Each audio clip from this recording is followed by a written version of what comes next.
One day after being forced off the practice field due to lightning and heavy rain, the Wizards practiced under glorious sunshine at their Borchardt training facility. Practice started off with assistant coaches Kerry Zavagnin and Zoran Savic leading the attacking players and working on the finishing as the team gets ready for the game this weekend against the Chicago Fire. On the adjacent field, interim head coach Peter Vermes worked with the Wizards defenders.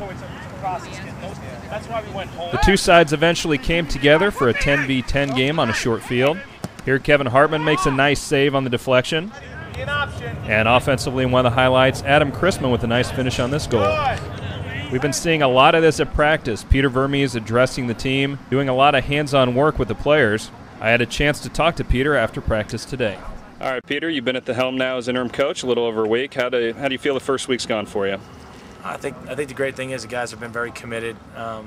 We've worked pretty hard on the field, and it's really mostly about us making sure that we're all on the same page. And I think the guys again have put in a good, solid week's effort.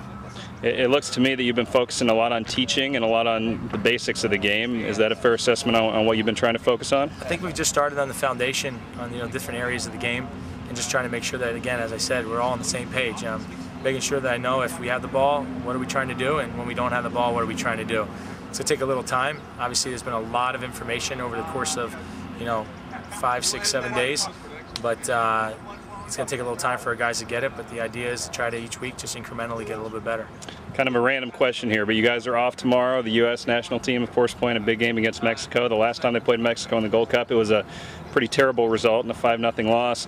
The U.S. has never won in Mexico City, but maybe some payback motivation. Just your thoughts on the big game tomorrow. Everybody's talking about it, and what do you expect from the U.S. national team going down to Mexico? Well, the great thing is it's a huge rivalry for us, so I think that's a great thing for us, and it gives us a high-level game that provides something as we would see in the World Cup. So from that perspective, it's a great experience, I think, for our team.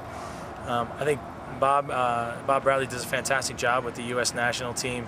He's a real team builder, and usually when his team step on the field, they're always on the same page on both sides of the ball. So I would see the U.S. team doing fairly well down there. I'd see that they would be very organized. It would be a much different team that you saw in the last game that played. And, as far as a result, not too sure, but I would at least hope that we would get a tie down there going down there. And I have that much faith in our guys because I think that very competitive bunch, and they can do it if they go down there and play very focused and organized. Thanks for your time, Peter. Thank you. Reporting from the Wizards Borchardt training facility, I'm Dave Borchardt for HillcrestRoadBlog.com.